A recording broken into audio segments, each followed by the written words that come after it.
Today, we're going to talk about something that's so fundamental to being human: how we connect with each other. It's an incredible story, really, that starts with something as simple as a fire on a hill and ends, well, with that thing you're holding in your hand right now. I mean, just think about it for a second. That phone or that tablet or computer, it's not just a slick piece of glass and metal, right? It's a little magic box. It's a portal that does something we've almost started to take for granted. You can tap a screen a couple of times and talk to someone on the other side of the world. Or you can broadcast an idea to thousands, even millions of people, just like that. This incredible power feels so modern, but it's really just the latest page in a very, very long book. So how on earth did we get here?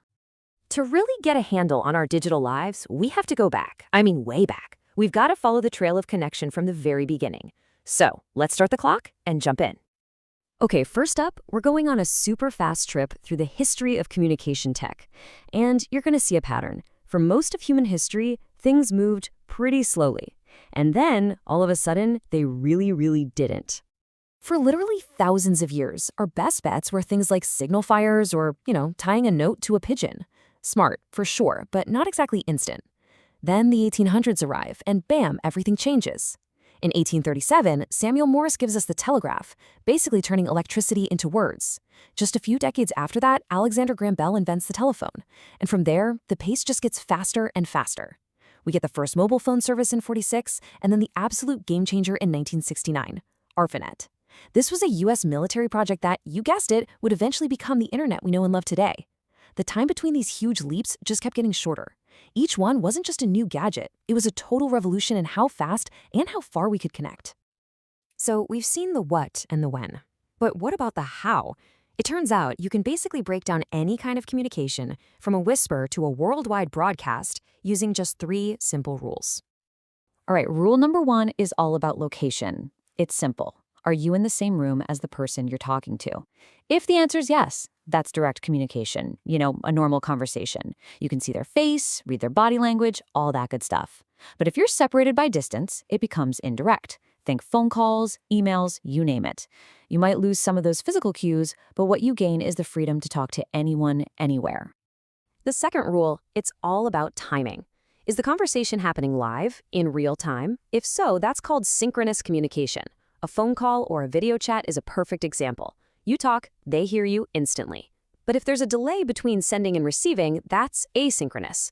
Think about it. You send an email or a text, and they can reply in 5 minutes or 5 hours. It's all about convenience. And here's where it gets really interesting. The third rule is all about the who. How many people are talking? The simplest is one-to-one, right? You and me on a phone call. Then there's one-to-many, which is your classic TV broadcast or radio show. But the internet completely blew the doors open for the last 2. Many to one, like when tons of people fill out a survey, and the really big one, many to many. That's the engine that drives every social media platform, every group chat, every online community. Okay, so now that we've got the rules down, let's look at the actual tools in our modern toolkit.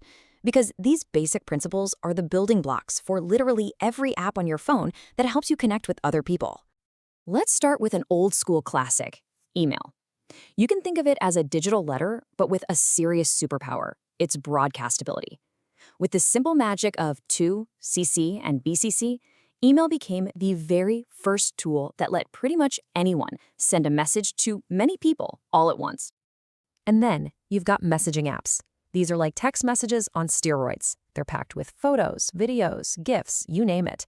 But what really makes them special is how flexible they are. A messaging app can be one-to-one, many-to-many, synchronous, asynchronous, sometimes all in the very same conversation.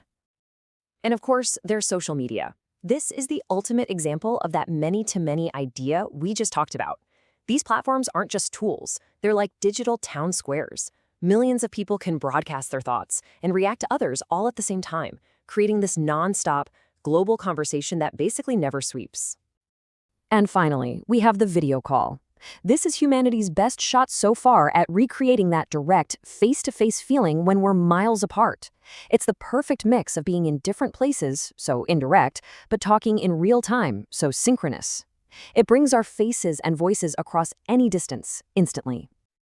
So, we've got this amazing set of tools, right? But using them every day has created a whole new world of communication with its own unique quirks and, Yeah, its own complications. So, what happens when you mash all these tools together? You get a new kind of communication that has four main traits. There's the thrill of immediacy, getting instant answers, the amazing ease of convenience, the fact that everything leaves a digital trail, which is recordability. And then there's the big one, the most powerful, and honestly, the most dangerous of them all, anonymity.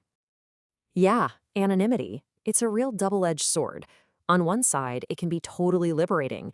It lets people speak their minds without being judged for who they are, how old they are, or where they come from. But there's a dark side. That same anonymity can lead to awful behavior, like flaming, those vicious pylons and comment storms. And it's the perfect cover for misinformation or fake news to spread like wildfire. So here we are. We've gone from signal fires all the way to social media. We have more tools, more speed, and a bigger reach than any other generation in the history of the world. And that leaves us with one last, really big question to chew on. With all this incredible technology designed to connect us, are we actually getting any better at understanding each other?